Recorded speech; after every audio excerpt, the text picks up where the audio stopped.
fitomaninjely miatoko fatelo andiny fa 7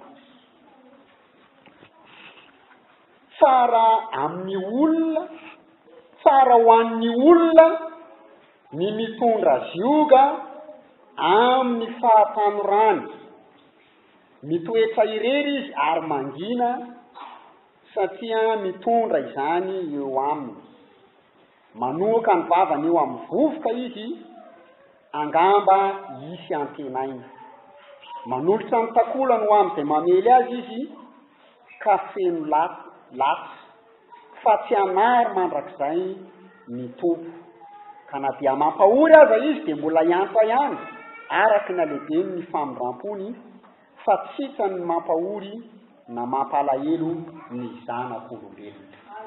Aleloia. Eo amin'ny 720 ny afatra zay entin'ny tompo amintsika amin'ity androany ity manao hoe tsara ho an'ny olona ozy izy ny mitondra zioga amin'ny fahatanorany zany fahatanorana zany dia ao anatin'ny taona izay ananan'ny olona hery tsara hery tanjaka fahasalamana mbola vory saina tsara mbola vory nofo tsara zany no antsoina hoe fahatanorana ary ny tenin'Andriamanitra eto dia milaza fa tsara amin'ny olona ny mitondra zioga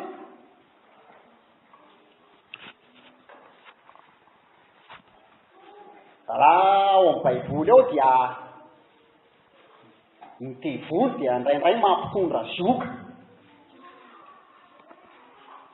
fa ny zioga zay tiana hoentiny eto anaty-tsanao dia ny zioga ny Jesosy. Aleloia.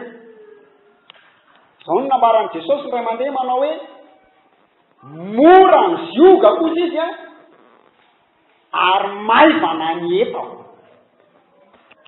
Aleloia. Ka zany zioga zay ampitondrain'i Jesosy atsika zany dia atiany Jesosy mba hoentitsika.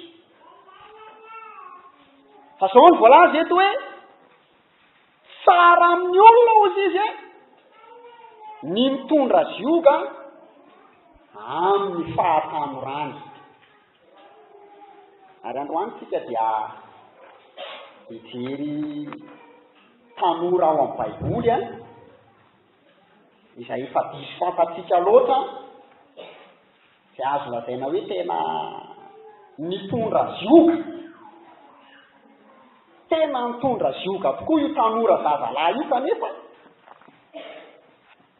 zay ny voalaza ny tenin'Andriamanitra hoe tsara amin'ny olona ny mitondra zioga amin'ny andro fahatanorana.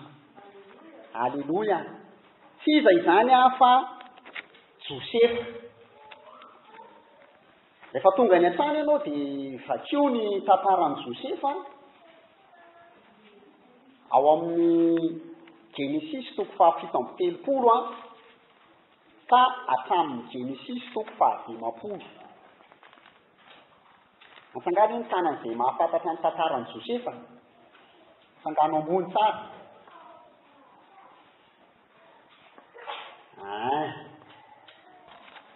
Fitianko aminao folofony kasika ny amin'ny tantaran'i Josefa fa ny zavatra tena hojerevantsika androany dia mikasika ny amin'ny toetran'io Josefa io sy ny fiainan'io Josefa io nitahian'Andriamanitra azy ary ninomban'Andriamanitra azy. Josefa dia zanaky Jakoba. Zanaky Jakoba tamin'ny Rahely. Mirahala ny zanaky Jakoba tamin'ny Rahely dia Josefa sy Benjamina. Misy 12 mirahala moa ny zanaky Jakoba na Israely. Ary Jakoba dia Josefa dia zanaky Jakoba avy tamin'ny Rahely. Roa zanany dia Josefa sy Benjamina. Ary efa tao anatin'ny fanterana Jakoba no niteraka any Josefa. Ary azo lazaina hoe tena tia Jakoba i Josefa satria zanaky ny fanterana izy. Ary azo lazaina koa azy angamba hoe niangarana mihitsy satria zaza teraka tao anatin'ny fanterana dia tsy fantako mety hoe nampiantaintaina ve satria nanamboarany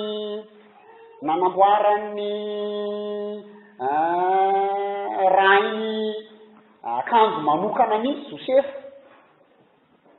Ary teo aloha zany zavatra zany rehefa hitany rahalahiny fa tiany rainy mihoatra nony ireo rahalahiny ireo Josefa dia nanomboka nialina ny Josefa reto rahalahiny reto. Eto aloha zany dia anisan'ny lesona anankiray koa ho antsika ray aman-dreny amin'ny fitezana zaza. Andrema tsara ianao ny amin'ny fitezana ny zanakao fa indray rehefa tsy haitsika ny mitaizana ny zanatsika dia lasa hiteraka disadisa eo amin'ny ankizy. Fa teto ny zavatra nitranga dia ohatrany hoe tiany Jakoba loatra i Josefa dia ohatrany hoe niangarany dia nanaovany akanjo manokana mihitsy i Josefa. Dia nanjary lasa nialina ny Josefa ny rahalahiny. Dia Josefa koa moa amma faralazy angambany dia tian'le mitatotato-bolana. Tantarainy any amin'ny vadany any daholo ny zavatra ataon'le rahalahiny. Tantarainy any amin'ny vadany any daholo dia vomaika koa mitombo koa ny fahankahalan'reto rahalahiny any Josefa. Dia tetsy andanin'izany koa nanonofo koa Josefa. Nanonofo Josefa hoe nijinja vaditsika dia niamboarambarinareo nikohaka teo anoloan'ny anahy. Dia nanonofo koa Josefa hoe nikitana 12 sy ny volana sy ny masoandro dia nikohaka teo anatreha. Dia vomaika tena nitombo ny fahankahalan'ny rahalahiny any Josefa. Ary dia santatsika ny tantara fa taty aoriana dia namidiny rahalahiny Josefa dia novidiny reto Ismaelita reto izy dia lasa tonga andevo tany Egypte. Ary rehefa tonga andevo tany Egypte indray Josefa dia lasa tany aponja indray rehefa avy eo. Fitikitiniko le izy fa rehefa tonga any an-trano ianao dia ilaina ny mamaky ny Genesis toko 17 ka hatramin'ny toko 15. Ka teo anoloan'izany zavatra ny famaofo teo anoloan'ny Josefa zany dia izay le nambarako taminao tamin'ny voalohany teo hoe tsara amin'ny olona ny mitondra zioga amin'ny fahatanorany. Fa tena zioga tena masy ary tena enjana mihitsy no netiny Josefa. Fa zao nefa nambaran'i Jesosy hoe mora ny ziogako. Aleloia. Fa raha amin'ny fitainana maha olombelona dia tena hoe saty tena hoe enjana. Fa zao no nambaran'i Jesosy hoe mora ny ziogako. Aleloia. Dia teo anoloan'izany zavatra zany dia andeha ho jerevantsika amin'izay ny toetrany Josefa teo anoloan'izany zioga mavesatra izay netiny Josefa zany. Dia ho jerevantsika tsirairay azy ny mikasika ny amin'ny toetrany Josefa sy ny zavatra nataony Josefa teo anoloan'izany zavatra rehetrarehetra zany. Sokafo ny baibolinao amin'ny Genesis toko 7:30 dia manana faharetana kely fa ilaina koa tsika mahay andiny soratra masina ary mba manao fikarohana kely ao amin'ny baiboly dia afaka mandray an-soratra koa ianao Ny zavatra voalohany aloha io Josefa io dia nanana fakatoavana ny ray aman-dreniny. Zay no anisan'ny toetra tsara zay nananany Josepha ao amin'ny Genesis toko fahafito amby telopolo io andininy fahatelo amby folo ka hatramin'ny andininy fahaefatra amby folo dia izao ny voalaza aroa Israely tamin'ny Josepha tsy miandry ny andeha handiny fiopy any Sekema avany raha alanao avy mba hirahako any aminy ianao aroa izy ity ao aroa izy taminy masina ianao andeha izao na tsara ihany raha alanao sy ny ondry amanosy ary hitondray teny indray aho dia mirany miala avy tao amin'ny loasany Ivrona izy ka tonga tany Sekema. Io dia anisan'ny porofo anankiray fa Josefa dia tena nakatoa ny ray aman-dreniny. Aleloia. Rehefa naniraka azy ny ray aman-dreniny dia nakatoavony tsara zany. Fantatry Josefa fa reto rahalany reto dia nankahala azy, mialina anazy. Kanefa na izany aza rehefa nirahany Jakoba izy mba andeha hijery ny rahalany dia tsy nanda Josefa za tsy hoany fa reny rahalako reny ake ka tsy tia ana reny so dia vonony any so dia ataony an'izao any fa za tsy hoany ry dada fa tsy nanao an'izany izy fa nakatoavony tsara zay zavatra nasain'ny rainy nataony. Azonareo ankizy tanora reto zany ilaina manaraka tsara, ilaina makatony ray aman-dreny, makatoava ny rainao sy ny reninao, manaja ny rainao sy ny reninao mba ho maro andro ianao. Aleloia. Ary rehefa tonga tany amin'ny tany Egypta Jakoba dia nanafatra tsara Jakoba tamin'ny Josefa any amin'ny Genesis toko fahafito amby efapolo dia nanafatra tsara i Jakoba satria efa antitra Jakoba, efa ho faty Jakoba. Dia izao ny zavatra izay nambarany Jakoba tamin'ny Josefa eo amin'ny andininy fahasivy amby roapolo ka hatramin'ny andininy faraika amby telopolo. Rehefa lasa ody mandry any amin'ny razako ao izy Andriamanitra dia hamangy anareo dia alaivozy izy ny taolako dia hoeto miverina any amin'ny tany Kanana. Zay mba afatra izay napetraky ity Jakoba ity tamin'ny Josefa hoe ho faty aho zao dia ho alevina eto Egypta. Kanefa rehefa miala eto nareo ka hiverina any amin'ny tany Kanana dia mba hoetozy izy ny taolako. Dia tena narahany Josefa tsakany sy andavany zany afatra izay napetraky ny rainy zany. Fa tena nanana fankatoavana ny ray aman-dreniny Josefa. Aleloia. Ary nikarakara. Rehefa nisy mosary nandritra ny 7 taona dia tonga tany amin'ny tany Kanana koa mosary. Dia tsy nisy nohanina tany amin'ny tany Kanana. Ary rehefa tonga tany Egypta Jakoba sy ny ankohonany rehetrarehetra dia tsy nijerijerevany Josefa fotsiny. Satria Josefa tamin'izay fotoana izay dia efa nasandratra ny mpanjakan'ny Egyptianina dia tsy nijerijerevany fotsiny. Fa izao ny voalaza hoe nikarakara azy Josefa. Eo amin'ny Genesis toko fahadimy amby efapolo andininy fahasivy ka hatramin'ny andininy faharoa amby efapolo, fahafaraika amby folo. Eo amin'ny andininy faharaika amby folo anovaka itsika. Dia hamelanao eo fa mbola isy 5 taona ny mosary. Fandrao tonga amin'ny fahantsana ianao sy ny ankonanao zay rehetra anananao. Novelominy Josefa ny ray aman-dreniny. Aleloia.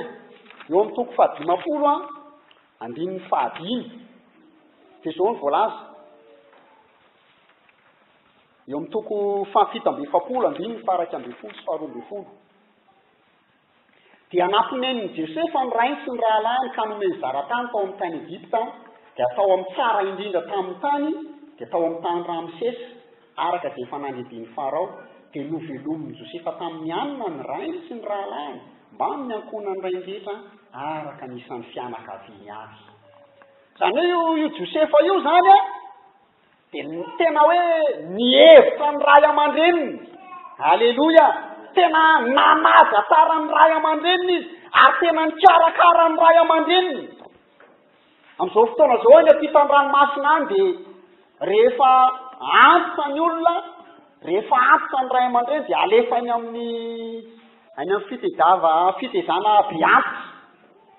Dia tsy miraharaha tsony ny tanora fa dia efa misy fitezana biantitra dia alefa any ny antitra any izy mandany ny retiretiny. Fa tsy mba mikarakara ny ray aman-dreniny tsony ny tanora, tsy mba mihevitra ny ray aman-dreniny tsony ny tanora fa dia alefa any dia any dia izay hifanarahany any. Zavatra tsy araka ny sitrapon'Andriamanitra zany. Fa ianao dia mila mihevitra ny ray aman-dreninao, mila mikarakara ny ray aman-dreninao, mila manaja ny ray aman-dreninao. Aleloia! Tahaka ny zavatra izay nataony Josefa teto. Ary io Josefa io io Josefa io dia nijoro tamin'ny fahamasinana. Nijoro tamin'ny fahamasinana, nanohatra ny fahotana hatramin'ny farany. Na dia atao zao hoe tena nandoavany ny vidiny. Fatatsika tsara ny tantarany, nofitiniko taminao teo. Fa tena nanohatra ny fahotana, nanohatra ny fakapana mihitsy Josefa, ary tena hoe nidira ny tainy amin'ny tranomaiziny zany. Fa Josefa nitandrina ny fahamasinana hatramin'ny farany. Vakitsika nge ao amin'ny Genesis 7:30 efa fantatra tsara ny tantara fa misy zavatra tiako ampahafantarina anao ao. Genesis 7:30 dia ny andininy 7 dia zao ny voalaza. Ny vadiny Potifara zany dia nitaona anazy, nitaona ny Josefa mba hijangajanga, hanao fahavetavetana. Ary voalaza ny tenin'Andriamanitra fa isan'andro dia nanadala ny Josefa foana io vehivavy io, hitaona anazy ho lavo amin'ny fijangajangana. Fa tena nanohatra hatramin'ny farany Josefa. Aleloia! Isika dia mila mijoro manohatra hatramin'ny farany, mitandrina ny fahamasinana. Dia zao ny voalaza eo amin'ny 5. Tsy misy lehibe noho izao atao amin'ity trano ity, ary tsy misy zavatra narovany tamiko afa-tsy ianao, satria vadiny ianao. Ko ataoko ahoana nanao izany faratsiana lehibe izany ka hanohy tamin'Andriamanitra? Fa izao no niseho, raha niteny tamin'ny Josefa isan'andro raha vehivavy, dia tsy nihaino azy izy, na andro eo anilany na hitoetra aminy. Ary zao no niseho tamin'ny ray mandeha dia niditra tao an-trano Josefa hanao ny raharaha, ary tsy nisy na dia iray tamin'ny mpanompo azy atao an-trano. Dia sambotra azy tamin'ny akanjony raha vehivavy ka nanao hoe mandry amiko. Fa navelan'ny Josefa teo an-tanany raha vehivavy ny akanjony dia nandositra izy ka nivoaka teny ivelany. Eo amin'ny 10 dia zao ny voalaza manao hoe tsy nihaino azy izy na andro eo anilany na hiara mitoetra aminy. Jereo tsara nge le fitandreman'ny Josefa an'le fahamasinana io. Misy amin'ny tanora sasasasany adaladalain'ny lehilahy, dia ampiresahan'ny lehilahy eo dia eo. Dia sangisangin'ny lehilahy eo dia eo fa tsy malala miala. Fa i Josefa tena tsy nentina dia eo akaikin'le vehivavy mihitsy azy. Aleloia! Zay le fahamasinana zay. Le lehilahy sy vehivavy mifangaroaro, mifampitakosina dia avy eo dia teraka ny fahotana. Zany ny fanaon'ny tanora amin'izao fotoana zao. Ampiresahan'le lehilahy le vehivavy dia eo koa dia eo dia miaritra eo dia eo dia anianin'le lehilahy, sangisangin'le lehilahy.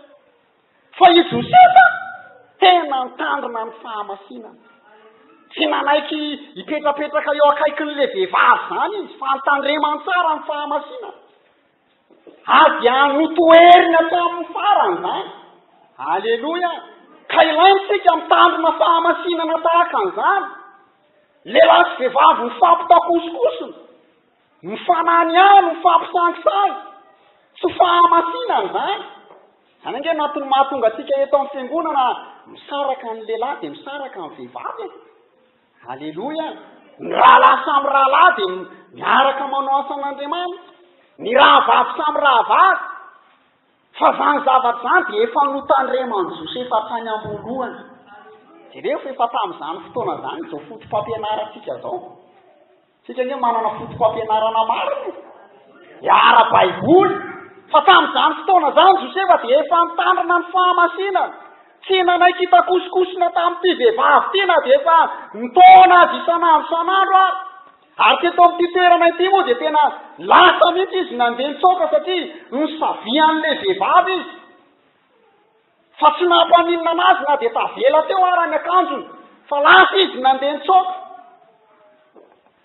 Tandrina ny fahamasinana ary nanohatra ny fahotana tamin'ny farany io Josefa io. Mba manao ahoana ary ny tena fitandrematsika ny fahamasinana sy ny fizorotsika amin'ny tenin'Andriamanitra.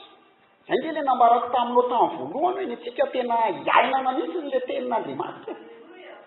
Tsy vakivakiana fotsiny na hirahiraina fotsiny fa ny atsika tena ampiarina eo amin'ny fiainatsika mihitsy le izy. Ary io Josefa io io Josefa io tsy mba mahafo io.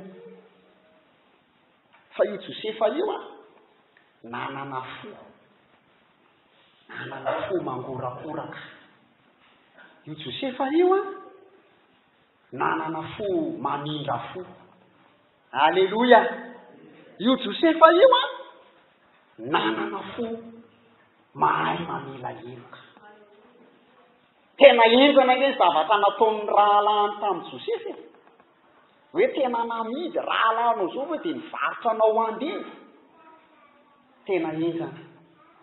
Fa vakitsika nge ny tenin'Andriamanitra ao amin'ny Genesis 2:7 dia jerevinao tsara ny toetrany Josefa sy ny fony Josefa io. Amin'ny maha-olombelona dia tena hoe raha tena hoe amin'ny fo maha-olombelona dia tena hoe amalifatsy. Hoe tena amalifatsy fa reto le rahalahako reto. Tanteraka le nofony Josefa fa tena tonga nikohaka teo anatrehany tokoa le rahalahy. Fa tena raha amin'ny fisainana maha-olombelona dia tena hoe tratrako amin'izay reo fa reo le nanao anazy reo fa ho azoko amin'izay reo valifatsy. Satria Josefa dia tonga prime ministre. Tonga lehibe tao amin'ny tany Egypta manana ny fahefana. Ary tena tonga teo anatrehanyireo rahalahin'ireo. Fa zao ny voalaza eo amin'ny 420. Eo amin'ny 720 sy ny 420. Ary izy ireo tsy mba nahalala fa Josefa nahafantatra ny teniny. Tsy maninona vakitsika 9:20. Dia niresaka izy ireo. Nifampiresaka teo zany le rahalany. Efa meloka tokoa isika noho ny amin'ny rahalahtsika.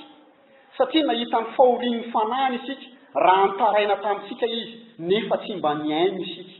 Noho izany nahatongavan'izao fahoriana izao amintsika. Dia namaly azy ireo Robena ka nanao hoe mohatsy ny teny taminareo vao ka nanao hoe aza manota amin'izany nefa tsy mba niaino anareo noho izany indro fa adinina koa ny rany. Ary izy ireo tsy mba nahalala fa Josefa nahafantatra ny teniny satria niteny tamin'izy ireo tamin'ny alalan'ny mpandika teny Josefa. Ary Josefa dia niodina niala teo amin'izy ireo ka nitomany. Aleluia. Jerevo ny fony Josefa. Tsy mba tezitra tamin'ireo Josefa hoe tratrako amin'izay nareo. Fa inona nataony Josefa? Nitomany Josefa. Aleluia. Tsy mba nanana fankalana tamin'ireo rahalahin'ireo Josefa na dia nankahalazy ary ireo rahalahin'ireo. Fa rehefa nahita ny rahalany izy ary nandreny resaka nataon'ny rahalahy. Nitomany Josefa. Aleluia. Ary eo amin'ny 7:70. Dia jerevo indray ny zavatra nisy. 7:70. Eo amin'ny 7:20 nasain'i Josefa nampanatsona i Benjamina. Satria Benjamina tsy miaraka tamin'ireo rahalahin'ireo. Dia nasain'i Josefa nampanatsona Benjamina. Dia izao ny voalaza eo amin'ny 7:20. Ary Josefa nanompo ny masony ka nahita ny Benjamina rahalahiny, zanaky ny reniny.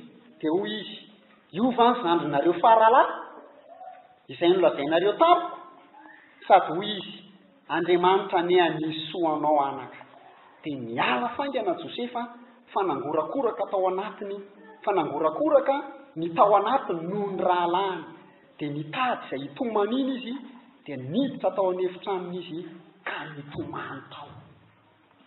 Jereo angely fony tena tsy misy zavatra hafahafa mihitsy ny tao anatin'ny fony tao tamin'ireto rahalahiny reto fa vao nahita an'ilay rahalahiny anankiray ray tapo aminy ray izy tena nomboka nitomany lasa mihitsy izy aloha nandeha niditra tao amin'ny efitrano tao aloha izy nanala ny fony nitomany tao zay vao miveriny ary tamin'ny fotoana farany izay nampahafantarany tamin'ireto rahalahy reto hoe zany Josefa ilay namidinareo dia jerevantsika nge ao amin'ny toko 5:7 tao amin'io fotoana io izay nampahafantarany Josefa tamin'ireto rahalahy ndraiky hoe izy no Josefa dia vakitsika ny tenin'Andriamanitra Genesis toko 5:7 andininy voalohany.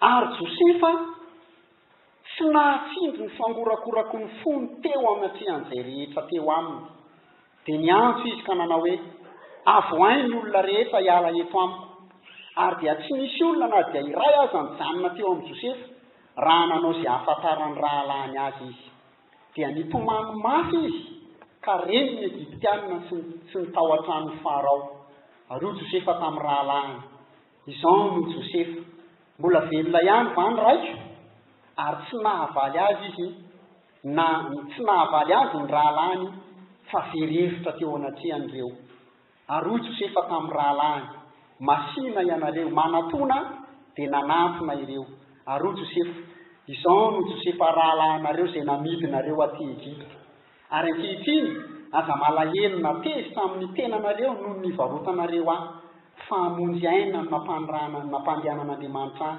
hialohanareo aty. Aleloia. Tena tsy mba nanana zavatra hafa tsy mba nanana lolo-po tao anatin'ireo rahalahin'ireo Josefa fa tena nadio ny fony Josefa tamin'ireo rahalahin'ireo ary tena nalahelo ary izy tena nitomany mihitsy ary izy ary tena reny ny olona rehetrarehetra tao amin'ny mpanompo fahataony gogogogo sy ny ranomasony Josefa nanana an'izany fo zany Josefa mba manahoana zao ny fotsika raha lahy tena baba misy amintsika tena mafy herinandro ray volana tsy mifampiteny ny mpivady fa mifampimonjomonjo ao an-trano tsy mifampiditra trano ny mpiray tapo tsy mifandevy maty satria mafy tsy mahay mamela eny tsy ho tafiditra eny an-danitra ny olona tahaka an'izany fa mila mangataka amin'Andriamanitra tsika mba ho amboarin'Andriamanitra le fotsika. Aleloia. Efa navelanao ve zao ny eloko le nanana ady aminao tamin'ny herintaona lasa 2 taona lasa 4 taona lasa sa dia mbola mihidy ny fonao fa tena tsy adiniko mihitsy aloha ny nataony tamin'iny efa 5 taona lasa 10 taona lasa dia vao misy zavatra tsy hifanarana kely ngaty tadidiko le nataonao tamiko ny ray aman-dreny tsia adonoy izany rehetrarehetra zany dia amboary ny fonao. Aleloia. Nindre amin'ny herikeriny reto rahalahy ndraiky jereo tsara fa ny fahotana dia jereo tsara fa manendrika anao foana fa nindre amin'ny herikeriny reto rahalahy ndraiky taty aoriana rehefa maty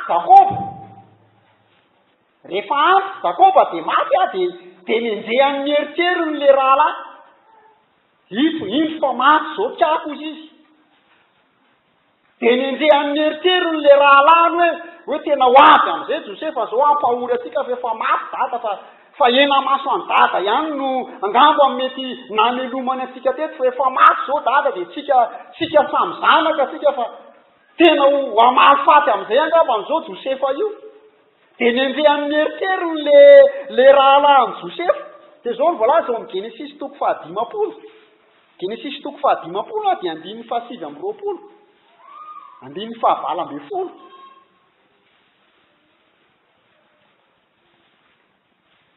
dia nanantona ny 7:20 izao no andiny fahavala ambin'ny folo andiny fahavala ambin'ny folo fa lava loatra ary nanatona azy ny rahalany dia nakohaka teo anatrehany ka nanao hoe indreto izahay mpanomponao indreto izahay ho mpanomponao ary Josefa taminy aza matahotra fa moa solon'Andriamanitra va aho fa ianareo ny saina anisy ratsy fa Andriamanitra kosa nihevitra izany ho soa mba hanao tahaka ny amin'izao anio izao amelona olona betsaka ko ankehitriny aza matahotra ianareo amelona anareo sy ny zanakareo madinika aho dia nampionina azy sy nanao teny malefaka nahafinaritra azy izy. Aleloia. Nindre amin'ny eritreritry reto rahalahy reto satria maty ny dadany ary nieritreritry izy hoe tena hanao valifaty amin'izay ty Josefa ty dia lasa izy nandeha nifona tany amin'ilay rahalahy dia izao no nambaran'i Josefa manao hoe aza matahotra hozy izy aza matahotra fa amelona anareo aho. Aleloia. Dia nanao teny malefaka mahafinaritra. Aleloia. Ianao ve mba mahavita manao teny malefaka mahafinaritra amin'ireny olona manao tsinitsinina anao reny? Ianao ve mba mahavita manao teny malefaka amin'ireny olona manisy ratsy anao reny? Fa vao mivazavaza ny anankiray dia ino koa ny anankiray fa mivazavaza. Fa sika manila mahay manamboatra ny fotsy. Aleloia. Fa zany no toe-panahin'ity olon'Andriamanitra anankiray ity. Ary tsy vitany hoe zany ihany fa io Josefa io dia nanasaina nanam-pahendrena rehefa ao amin'ny Genesis toko faha 1:7 angamba izay raha tsy diso dia ny 9:7